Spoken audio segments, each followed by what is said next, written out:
1915, Toowoomba railway station. Imagine the cheering crowds as thousands of young men board their trains as they head off overseas. The war was on the other side of the world then. But now, look over here, the Second World War. Still plenty of cheering crowds, and that V sign is pretty defiant. But this is an air raid shelter, and the fact that they were building air raid shelters here in Toowoomba, 3,000 kilometres south of Darwin, shows how nervous people really were. The threat this time was invasion.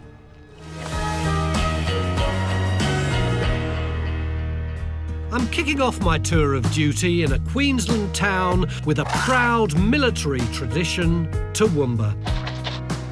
I'll investigate the mystery of the movable Mothers Memorial. So where is it? Who was Bill the Bastard? I know it was a horrible name, but that's what they called him. You'll get it straight from the horse's mouth. And as always, I'll drum up a crowd of people. Hello, Toowoomba! When I take the Tour of Duty roadshow to one of Toowoomba's most sacred sites of remembrance.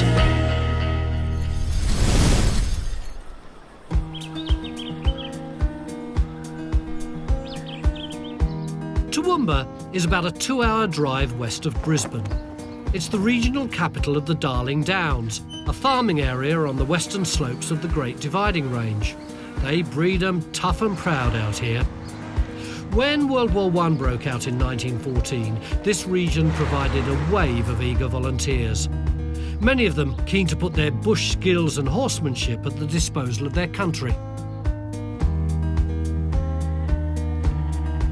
I'm actually kicking things off about 40 k's out of Toowoomba. I've come to a nostalgic little place called John Darien Woolshed to catch up with the Australian Light Horse Association.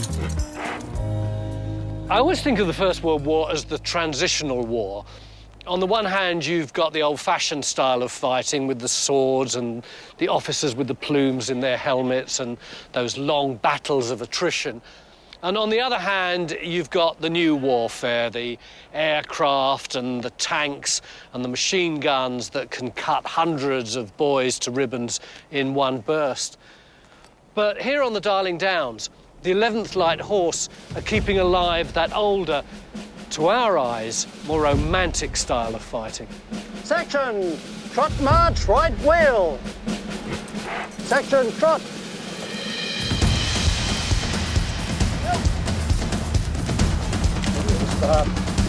Today's Dad's Army of the 11th Light Horse are a throwback to the raw young lads from the bush, swept up in the fervour of the Great War. Their dismount to action may be a little slower, and hay bales don't fight back, but their predecessors were a highly skilled, highly respected fighting force. Where did the Light Horse come from?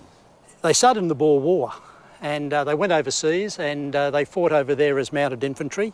Of course, they were very loyal to the Empire. Did they use specific horses? Well, they had a horse called a whaler, Tony. It's the whaler? A whaler, yes. What did that mean? No blowhole on the top of these ones, Tony, but Queensland and New South Wales were all part of the one state in those days, and they got the name whaler, hence New South Wales. They were 3 parts thoroughbred and 1 part draft horse. And they were renowned. They were sold right throughout the world, Tony. The Indian Army bought a lot of them because they were quite a hardy horse. When World War I started, how did they recruit the men for the Light Horse? People came from all over Queensland, boys in the bush. They thought it was their patriotic duty to defend the Empire, and they could all ride, they could all shoot, and they were used to living off the land, so really ideal, absolutely ideal for a mounted regiment.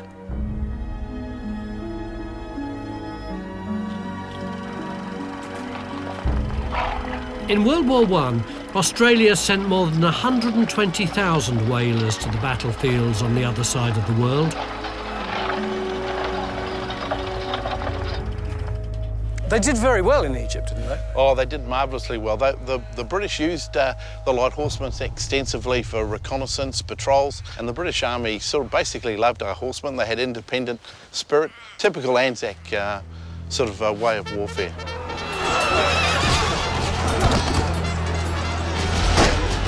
Australia's light horsemen made their name at the famous 1917 charge on Beersheba.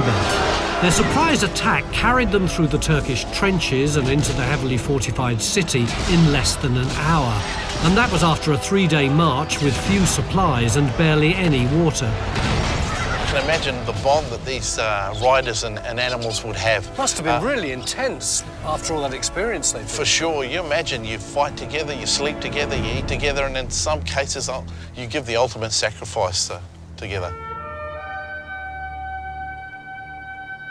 Sadly, Australia's strict quarantine laws meant most of those valiant army horses could never come home. There is a story, isn't there, that a lot of the horses were taken out by the guys who rode them into the night and shot through the head because they couldn't bear anybody else to do it. That's a bit of a myth perpetuated by, I think, one of Banjo Patterson's famous poems, We Left Them Behind. The reality is some horses were dispatched and they were old and infirm or heavy horses older than 15 years of age. There is some truth that horses were, of course, dispatched by the Veterinary Corps, and a very few amount of soldiers did actually take their mate's horse, usually, rather than do it themselves behind a sand dune and rather than give them away. How many do you think? Probably less than 300 in all honesty.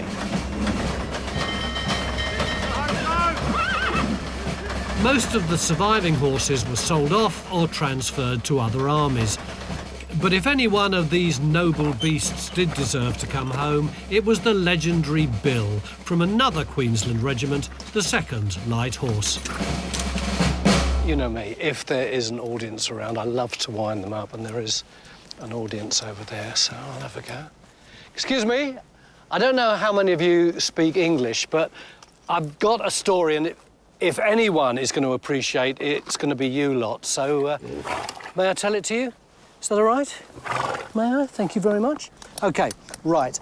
Now, this is about a whaler, big horse just like you. Only this one was incredibly brave, incredibly strong, very intelligent, and his name was Bill. The only problem about Bill from a human point of view is that he'd let hardly anybody ride him, so they called him Bill the Bastard. I know it was a horrible name, but that's what they called him. So anyway, in 1916, Bill went out with the troops to North Africa, and they were stuck in this incredible fight with the Turks. And the right flank of the Australians was completely hammered. 5 soldiers had their horses shot from under them, and they were trapped. They were going to die because every other horse had cut and run, except for who? Yes, except for Bill, who was standing still, just like you. And 3 of the soldiers struggled over to him and flung themselves up onto his back, and they thought that he would shake them off. But he didn't. And then one of the other soldiers crawled up to him, heaved himself up onto his left stirrup, and still Bill didn't run. And then the other soldier went onto his right stirrup, heaved himself up as well. And that was the moment when suddenly Bill turned and he started to move through the sand, which was incredibly claggy and very difficult. And he was under enemy fire all the time. And he went for more than a kilometre with all 5 soldiers hanging on to him until finally he got them all to safety. So he wasn't such a bastard after all, was he? No, he wasn't. Anyway, thanks for sharing the story. Bye. Cool, talk about a tough crowd. Still, if they come on down to the Tour of Duty roadshow at East Creek, I'm sure we'll be able to do something about those long faces.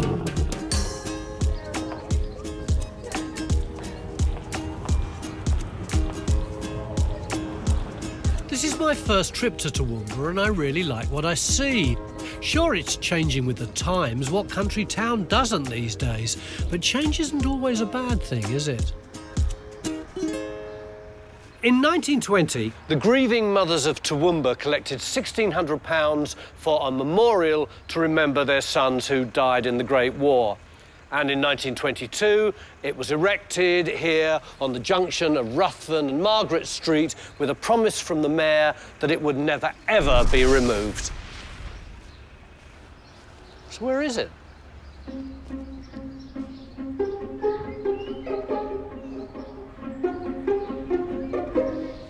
All you need to do is walk half a kilometre up the road through East Creek Park, and here it is, resurrected. But why? Why was it moved at all when the mayor was under a strict promise never ever to do so? Well, the answer, and it was very controversial at the time, is that by the mid-1980s there was so much traffic on Ruthven and Margaret Streets that it was thought inappropriate to have the memorial there. A lot of people thought it should be somewhere much quieter and more contemplative. And the decision did split the town, but by and large, I think they were right. I mean, look at this beautiful space. It's so big. It means they can hold the dawn service here every year, and thousands of people can turn up. And I don't think they would have been able to create a service anywhere near as beautiful on a busy roundabout.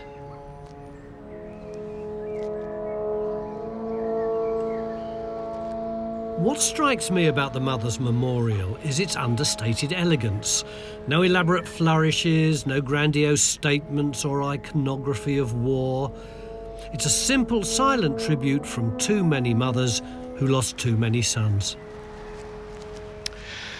Greg, why do you think the issues around the Mother's Memorial were so controversial? I think because of the sheer number of men that had been lost from the town. How many are there from World War I on the memorial? There are 440. And how many was the population of the town? 20,000. It is a huge percentage. It is. It's extraordinary. The mothers clearly were very determined, weren't they? They were, and they found a very strong leader in Mrs. Agnes Patterson, who was a wonderful leader. Her lad, his name is just here. Which one's that? Francis Patterson. Yeah. He died very early in the war, in May at Gallipoli. And Mrs. Patterson then, for the next 3 years, became a rallying point for the mothers of many of these men, and they formed a very strong bond. And at the end of the war, were determined to have a memorial for their sons. One thing that's immediately apparent is the number of duplications. You've got 2 Ridgways, 2 Jenkins, 2 Johnsons. Assuming that they were from the same family, the impact on those mums and dads must have been enormous. It was. In fact, I estimate there's at least 16 sets of brothers on this memorial. In fact, there are 2 families here that lost 3. Which are they? The Kemp family at the top there are 3 Kemps. They were all brothers. And terrible for their mother. In fact, 4 of them, 4 boys from that family went to the war. And of those, Joseph and William and Alexander were all killed in action. And their 4th brother, James, then asked the army to send him back to Australia because he said, my parents are old, they're not well, and I'm their only support. And did the army agree to that request? Yes, amazingly, in 1917, they sent him back and they annotated his papers and said to be discharged for family reasons. Was it usual for the powers that be to make that kind of intervention? I only know of one other, which applies to this memorial, Tony, and that is the Hogarth family there. I can see the Hogarths here. Well, J. Hogarth is the last of those boys, was Joseph, and he died in England in 1918. His brother Angus attended his funeral because he was also in England wounded in France.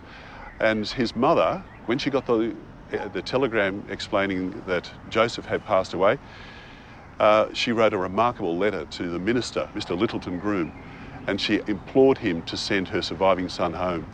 She must have been incredibly persuasive. She was. And if you'd like to see the letter, have a look at some of the things that she was able to marshal. She doesn't want her son to know that she wrote, does she? No, it was to be a secret between them. So she says, this letter is therefore a private letter as to a friend. And if you in that capacity write and advise me to put the thoughts from me as one not to be entertained by the mother of heroes, I will bow in silence to your judgment, and none shall ever know of this letter and your reply. But if, on the other hand, you consider that something could be done to preserve a splendid life for Australia and his mother, I know that you will do what you can in the best interests of both. That is so exquisitely written, isn't it? It's amazing, isn't it? Yeah. Absolutely extraordinary. And it worked.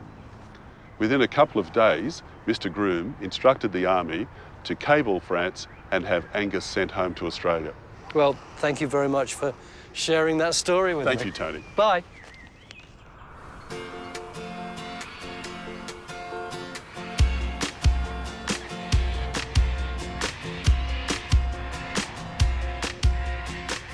I've come to Toowoomba to poke around its stories from the last 100 years of Australia's war service. And you don't have to dig too deep to find signs of the pride this city takes in its military history. This huge honour board at Toowoomba railway station pays tribute to the hundreds of railwaymen who served in the First World War. Both then and in the Second War, this station would have been a hive of activity, with trains carrying produce and weapons and soldiers. You can imagine the scenes on the platform, can't you, as hundreds of families embraced their young sons and cried and said goodbye. And you can imagine the young soldiers peering out of the windows of the trains for a last look at their loved ones. But one group of soldiers from Toowoomba had a very different experience.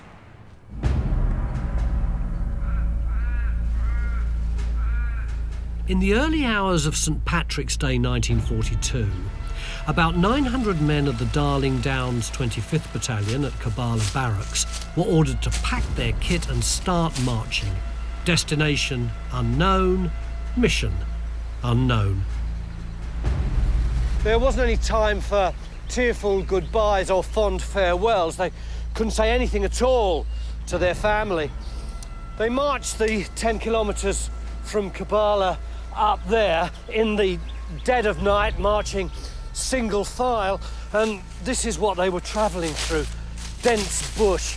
It was pitch dark, so dark in fact they had to hold on to the bayonet of the person in front of them so that they didn't all get lost, and they had absolutely no idea where they were going.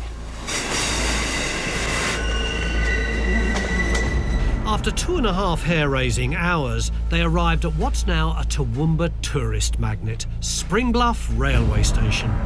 But the men didn't have any time for sightseeing. They were straight onto a steam train when it pulled into the station, and then off into the distance. Many of them would never see Toowoomba again. But how old were you on that crazy night when you marched down? 23 years. Did you have any idea where you were going on that night? Not the slightest. We came down to Townsville and embarked on a stinking Indonesian freighter. The whole unit was on it, about 900 odd men. Most of our chaps ended up trying to get somewhere on deck to lie down or to vomit over the rail. Bert and his mates from the 25th Battalion were militia. Chocos, short for chocolate soldiers, expected to melt in the heat of battle. Most had never even fired a shot in anger. Bert was a conscript, wasn't he? But I didn't think there was any conscription in Australia in those days. We did have conscription in the 1920s and 30s, but at the beginning of World War II, the Australian government called up all fit men aged between 18 to 21 for military service. The Defence Act of 1903 meant they couldn't serve outside of Australia, but New Guinea was considered to be part of Australian territory.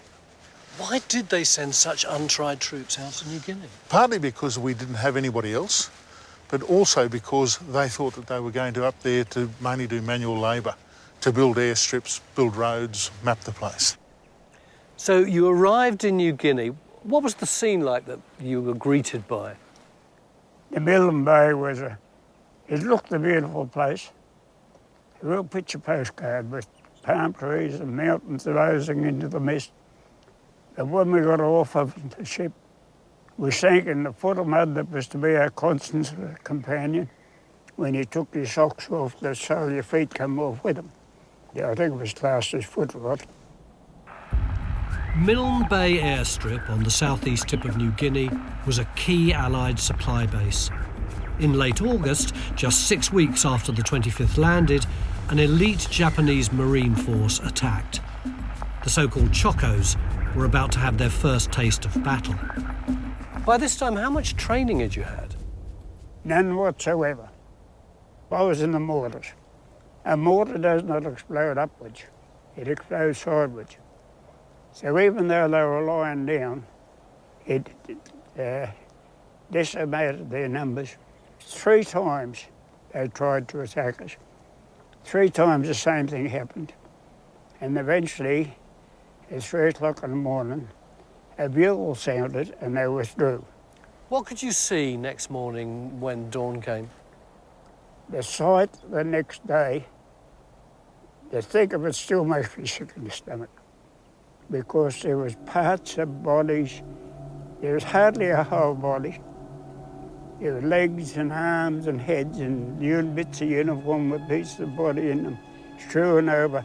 This area that had been about an acre ended up about 2 acres. The jungle around had been cleared and the palms around it.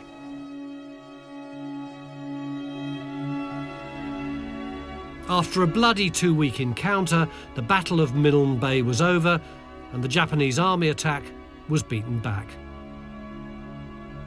Why do you think the Australians were so successful at Milne Bay? I mean, if you think about it, on one hand, you'd got these really battle-hardened Japanese troops, and they were up against boys who were still wet behind the ears. I think it was basically that the Australians were fighting for their own country. They were fighting for their homeland, much as the Turks on Gallipoli fought against the Australians to defend Turkey. Australians in New Guinea were fighting the Japanese to defend Australia. There were no ideals, it was a fight to the death for their own country. So they would have truly believed that if the Japanese had won, the Japanese would have invaded Australia. Was that true? It wasn't true now. We now know that the Japanese plan was to cut Australia off and let it wither on the vine. But at the time, there was no doubt in anybody's mind that the Japanese were going to invade. Milne Bay was the Japanese Land Army's first defeat of the war.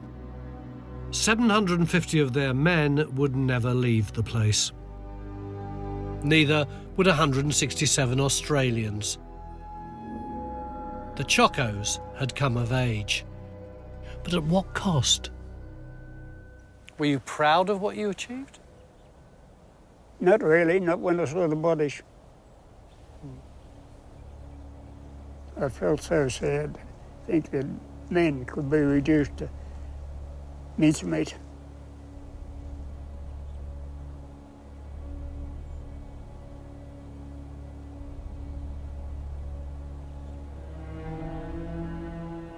There's a poem written by a bloke called Albert Lockery, who was an Air Force medic at Milne Bay. It's called The Chocolate Soldiers of New Guinea. And there's a verse in it that goes, "Through the trackless mountain passes, through the deadly swampland drear, in the slush of endless mudlands they plod, and the enemy near is crafty and cunning and silent, but the Chocos have no fear. As shedding their blood in the jungle, they fight for their country so dear."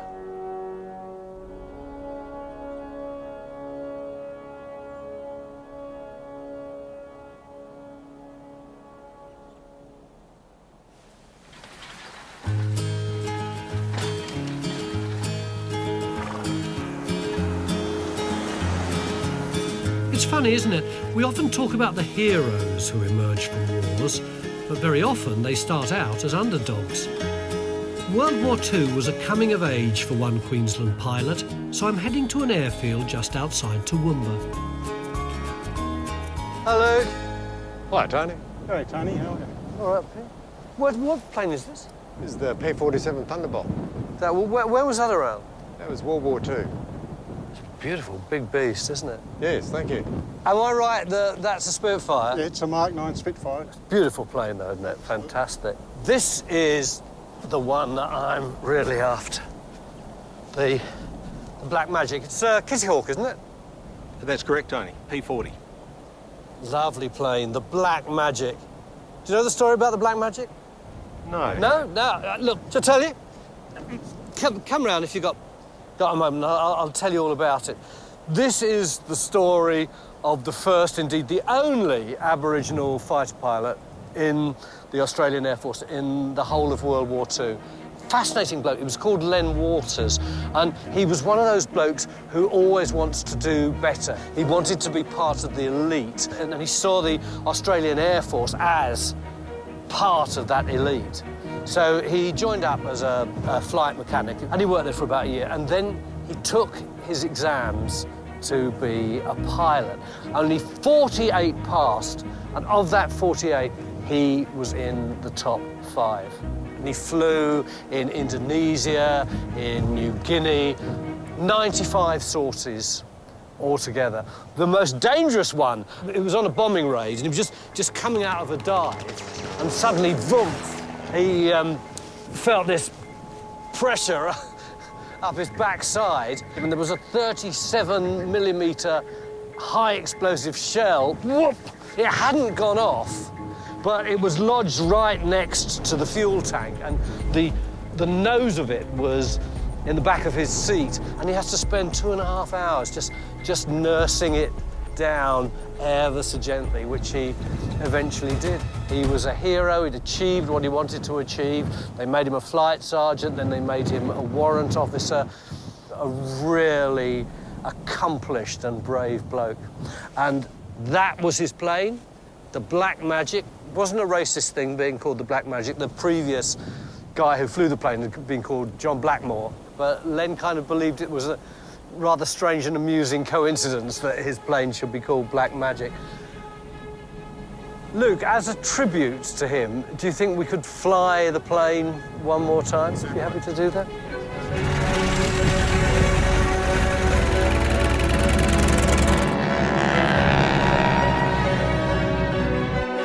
I've never flown a plane, remotely or otherwise, but I'm guessing the only thing better than the freedom and exhilaration is knowing you've overcome the odds to get there. Sadly for Len, the determination and skills he brought to Australia's war effort went unrewarded in peacetime. Jules, when the war was over, your dad wanted to set up an air taxi service, didn't he? Yes, he did. I understand he applied to the Commonwealth Government on quite a few occasions, but he never got any response, and he was quite disappointed. After the war, he's virtually been told to go back to being a shearer. Had he suffered any kind of discrimination during the war period? I don't believe he did, because I was fortunate to know quite a few of the pilots that were in his squadron, and they all respected Dad quite a bit, especially when you take into account he didn't have that same schooling that they had. But they all had so much respect. And it wasn't until 1993 that he was even allowed to march in the Anzac Day parade. That's correct. The RSL actually asked him to lead the parade that year, and because it was the year of the Indigenous person, and he also passed away that year. So it was quite a poignant year for us because he finally got some recognition. Do you feel proud of what he achieved during the war, or angry because of what happened to him afterwards? Well, I'm proud of what Dad achieved during the war because he achieved quite a bit. And Dad always referred to himself as an Australian Aboriginal. Not an Aboriginal first, but an Australian Aboriginal. And that was, I thought, well, then he's proud to be the Australian representative. Very nice to meet you. It's lovely to meet you. Thanks a lot.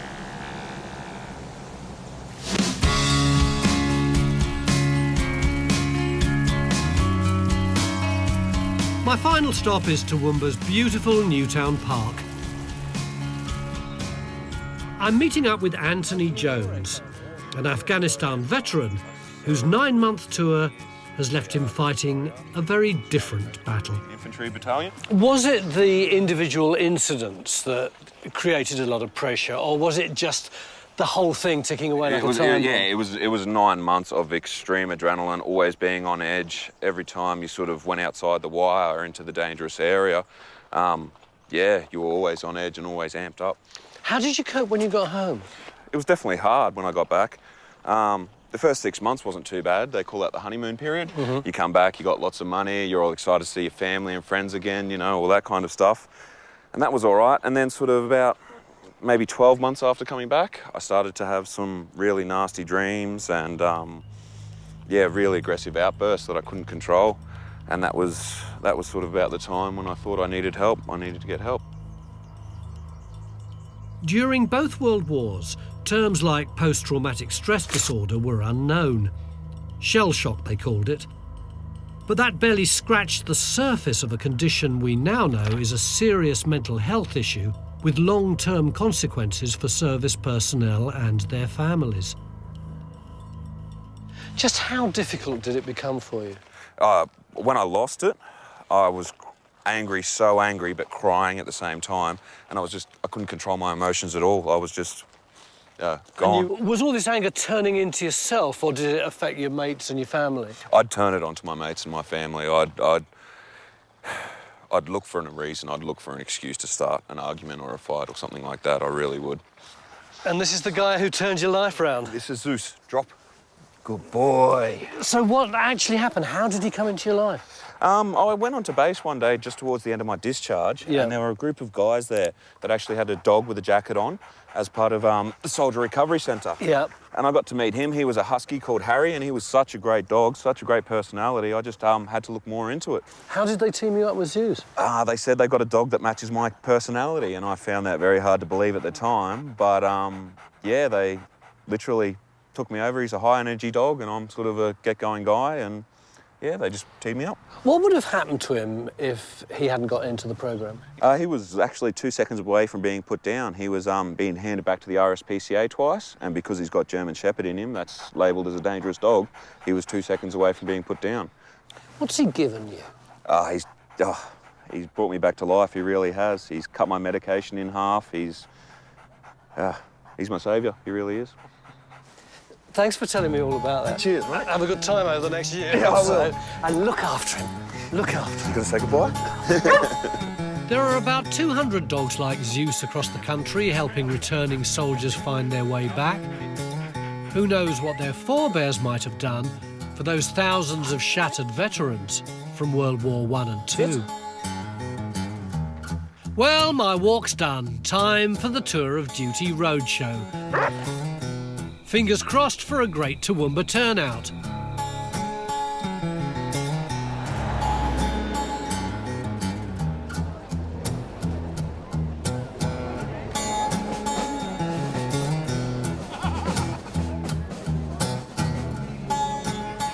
Look at this. Perfect weather, excited crowd. Looks promising. This is backstage at the Tour of Duty roadshow. All televisions like this, security people, people doing the catering. This being Australia, of course, there's thousands of sausages. Keep up the good work. Lots of camera people loading up and checking everything out. The army is exactly the same. In the First World War, Toowoomba was famous for the 11th Light Horse. But around here, you'd have heard the din of people making horseshoes and baling up hay and shoveling the poo. Metaphorically, that is what is happening right here, right now. These people do all the hard work, then I stroll on and say, hello, Toowoomba.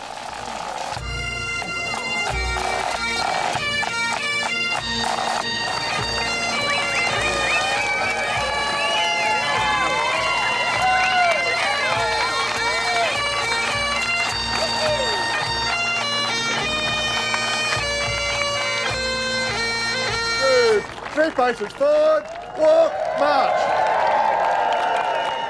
Hello, Toowoomba! And thank you to the 11th Light Horse and the Toowoomba Caledonian Pipe Band for giving me such a glorious entrance. You know, don't you, that when you're being led along by a load of blokes in skirts and a lot of howling bladders and other blokes with bits of emu on their head, you're absolutely safe. So we can all feel reassured and totally secure this afternoon. Anyway, before we start, I want to introduce a great friend to you, Professor Peter Stanley from the University of Tony. New South Wales, Canberra. Good day, mate. G'day. Peter is one of Australia's foremost military historians and an all-round good bloke. Peter, What is it that you're going to be looking for this afternoon in particular? I'm looking to hear lots of Queensland and Toowoomba stories, Tony. I hope we can hear them today. I'm sure we will, I'm sure we will. That's just about all from us for the moment, so let's get on with the roadshow!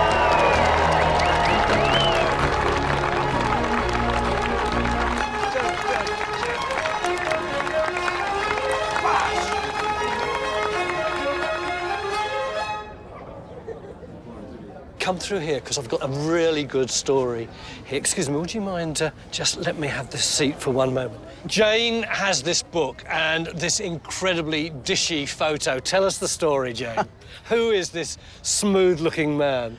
This very smooth man happens to be my grandfather, and his name is, or was then, Lieutenant John Massey Bevin. He looks like a movie star, doesn't he? What kind of man was he? Was he a good soldier? He did win the military medal Yeah. for saving some gun carriage horses who were under fire and were struggling to get free of their harnesses. But it's And he not let them his go. bravery that this story's about, really, is it? No. This is the book. Tell us about it. This little prayer book was given to my grandfather by his mum when he went away to fight for King and Country in 1914. He must have carried it with him. He dropped it at some point. We're not really sure when. He didn't let anybody know that he'd lost it.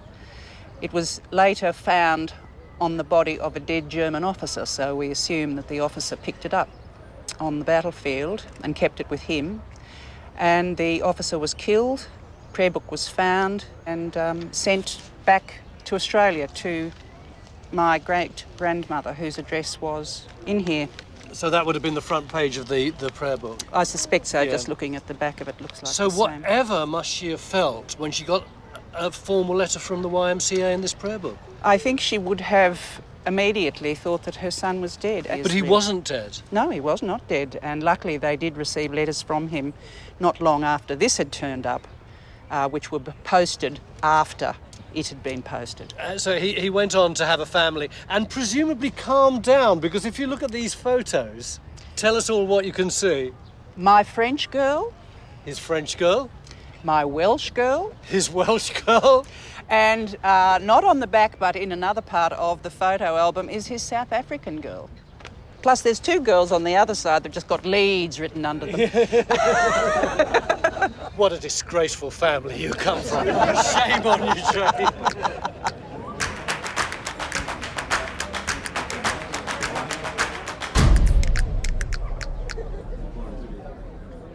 Lyn, you've brought along material that tells a deeply personal story for you and your family. I've got a photo here of your father, Bert. That's right. And his three children, and you're the little tacker in the middle. I there. am. Okay. A ginger hair, a lot more than I've got now. I can recognise you.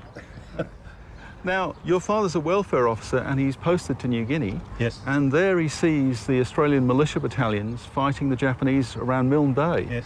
And the militia battalions are sneered at and regarded as second-class soldiers. That's right. And I sense your father was a very empathetic man, because he writes of that injustice in this poem, because he writes about the chocolate soldiers of New Guinea. And he writes, "And who will dare with sneering to say they cannot face all this, and more if needs be for the honour of their race? Now how can mind forget it, and how can time efface? Such valour must be given in history's page a place." So he had a real sense of the injustice done to these militiamen. He did. But this isn't the end of Bert Lockree's war story. No. He comes back to the services in the Korean War with the Yes. Royal Australian Regiment, and right. again, he's seeing these men in action in the terrible static warfare, Yes. trench warfare in Korea. That's right. And again, he writes about them. Yes. Can I read a verse of this Yes. poem? Yes. "These are the warriors who walk by night, a patrol of brave and trusted men who wrestle with death in the shadows deep, whose deeds are oft unmentioned by pen." But he's mentioning them. He has. Yeah. Yes. In fact, a couple of I met 4 veterans from Korea last October, and they were just so pleased to see that poem. Now, there is a sad and really quite poignant end to this story, though, Lyn. These are the medals that your father was awarded. That's right. But you told me he only received 4 of them and he didn't apply for the others. That's correct, yes. So these to me symbolise just how deeply he was affected by this experience. Yes.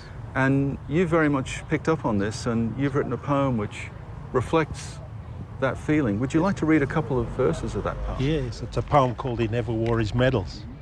Years on, I found he never claimed 6 medals that he'd earned. For him, futility of war remained, no glory and few lessons learned. And he never saw those medals. On Anzac Day, we take the time remembering folk like him who gave those years whilst in their prime. Their memories shall not dim. That's why we wear his medals. So, Lyn, these medals which your father kept in a cupboard, you've had now mounted and you wear them proudly on your right breast? That's correct. On Anzac Day in memory of him. Good on you. Thanks very much for sharing that story with us. Thank you.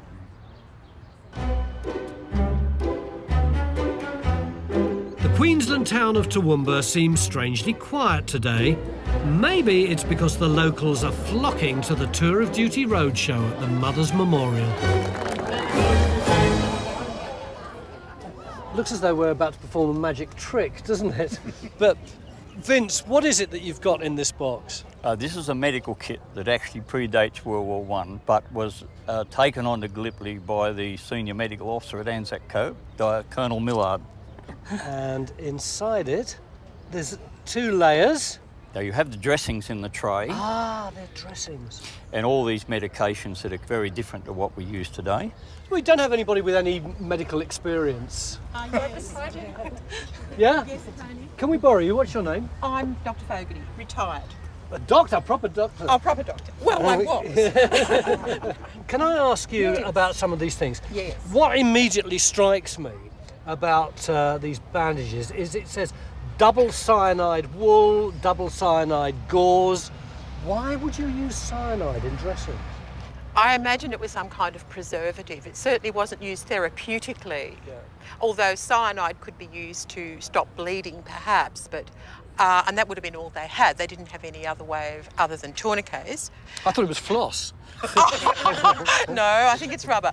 Yes. And it says here, cough tablets, and then it tells you what's in them, and underneath it says poison. Well, yes, it is poison actually because it contains camphor.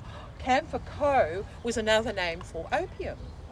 And up until about 40 years ago, to my knowledge, you could still go to your chemist and buy Linctus Camphor Co with a dose of opium to fix your cough. So it worked. What else have we got? Oh, it's a delicious little cocktail. Quinine and rhubarb compound. I think he was hitting a few things with that. Rhubarb was something to help you with a laxative. I won't go into any details about that.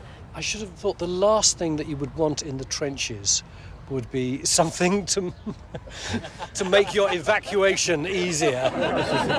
It's fascinating. I could pull out each one and ask questions. Indeed, yes. Well, thank you very much for this.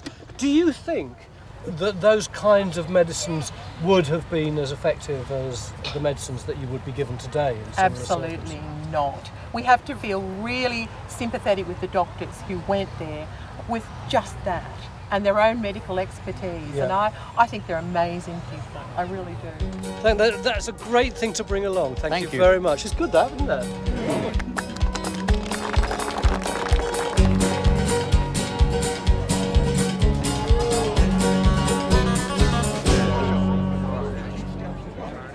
Claude, it's the story of you as a merchant sailor facing danger as merchant sailors did. You were telling me before that you had a very unusual experience on your 18th birthday. So take us back to the 7th of May 1942. What's happening to you? I'd been at the wheel on a Greek ship, the Chloe. I was right on the stern and I saw a torpedo coming towards me. Right. And I thought, well, that's unusual. And it veered off and missed the ship and exploded with the time fuse. Great. So everyone abandoned stations. Now this is happening in the Pacific Ocean, 30-odd miles south of Noumea. That's right. What happens next? The submarine came to the surface because it could see we had no gun to have a go at it. Yeah. And she fired one shot over the bow and gave us the information that we had to get off. So we left the ship. Now, I've got a photograph here. A few days before, members of your Chloe's crew had been in a boat, and that's very much like the lifeboat that Claude and his shipmates were in. This is me with the curly hair. What did the Japanese submarine commander do? He sailed towards us after the ship sunk. We thought, well, hello, we're in strife here. We're going to be machine gun for sure. Yeah. And instead of that, the crew threw over 3 sealed tins of biscuits. And we used them. They were good biscuits. Okay. As hard as nails. Which is extraordinary, isn't it, when you think they've just sunk your ship, but they're also chucking your food just in Very case you need kind. it. Yeah. You brought along this piece of brasswork. What is it, Claude? Well, that's the lifeboat compass from the lifeboat that I was in. I thought, well, it'd be a good idea to have some sort of thing to remember. Okay. So I pinched it.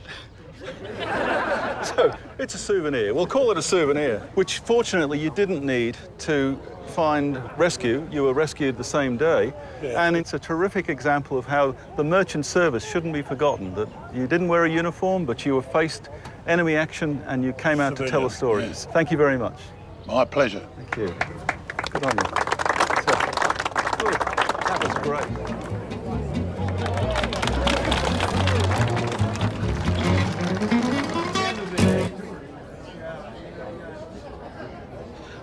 This queue is ridiculous. You've been going for about 2 hours now. It doesn't get any shorter. Well, what you got there? What's that? That's shrapnel from my grandfather's arm, which his mother made into a bracelet. That was very nice of her, wasn't it? And what has Gary got over here? Hi, Gary. Hello, Tony. How are you? All right, mate. It's a necklace. What we have here is some really nice trench art. Now, of course, how do you define trench art? It doesn't mean it was made in a trench. It simply means it's articles which were part of the war refuse, I guess, and turned into pieces of art. What is special about this one here? This is made by this lady's uncle, whose name was Eric, and he was a prisoner of war to the Japanese, and made from casings of bullets. Yeah. He was in Changi, my Uncle Eric, and Uncle Max made that to bring home as a gift to his mother, I think. May I hold it? Indeed, it's metal, isn't it? It is. I guess the prisoner of war would have had to have hidden that. He wouldn't even have been allowed to make it by the Japanese guards, I would have thought. Now, these are fascinating. Actually, these are fascinating, and they belong to, I'd say, a fascinating man. These casings here are made from projectile casings. What is remarkable about these casings is that these were used or fired by New Zealand artillerymen in support of Australian troops on the 18th of August, 1966. If I was to say the Battle of Long Tan, perhaps that might ring a bell for some of our viewers here. You've all heard of Long Tan, haven't you? And you were there? What was your experience on that day? I was absolutely bloody frightened. I bet. My platoon commander, Gordon Sharp, was killed within 20 minutes of the battle, and I, as a platoon sergeant, took over. And although I'd been trained for it, you don't expect to be dropped in a bucket of poo, but I was. But your training kicks in. The next morning, there's around about 150 dead enemy just from artillery. And how many of your men were lost? My platoon strength on the day was 28, and the next morning there's 8 of us left. And Bob, after the battle, has gone back to the New Zealanders, and as Australians do after a battle, he had a beer with a few of the sergeants, and he has souvenired some of these casings here. The Vietnamese were firing 50 cal machine guns at us, and they brought out a whole lot of ammunition that they had left behind when they withdrew, and that's one of the Viet Cong 50 cals. And this one? And that's from the APCs. Soldiers, 90% is boredom and 10% is intense activity. So I made those. Well, thanks for sharing those with us. It's great, isn't it? We haven't seen all that much trench art, and to see all that beautiful stuff. And the unique thing is we have the artist here who made the trench art, which is even more special. Cheers. Cheers, Tony. Thank you.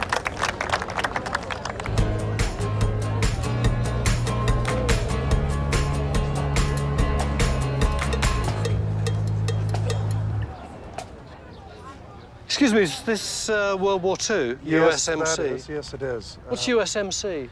Marine Corps. But of course. These were used in World War II, and in Vietnam, they changed them to plastic. Were you in Vietnam? I was, yes. I flew helicopters. I was a door gunner and crew chief on them at one time, yes. Do we have any Vietnam stuff here? Just showing Joe this. I've got a lighter little keepsake from the old country. See this? Now look at the other side. Wow. What's the story of that then? First time I ever got shot at. I was on the right-hand side of a helicopter behind an M60, sitting there. The lighter was sitting in my pocket here, and we took a bunch of 30 cal fire, very low altitude, and I got hit in that, not knowing what had happened to me. It's like getting hit with a sledgehammer in the hip. Yeah. But I couldn't find any blood, so I couldn't figure out what had happened. It wasn't until we landed, and I reached in to light a cigarette, and I found it. I felt it in my hand. Oh my God, that's what had stopped the round. Weren't you lucky that it didn't explode? They're not under pressure like a Bic lighter. Yeah. So that it just shoots the fluid out, so it doesn't explode. If it was a tracer, maybe, but it wasn't. Yeah. They always say smoking damages your health, but not in your case. Smoking saved my life. I'm one guy to say that. Cheers.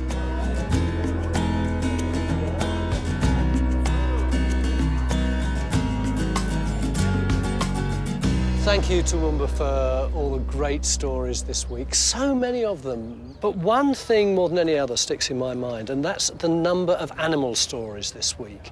Zeus the dog and Bill the bastard horse and the 11th night horse.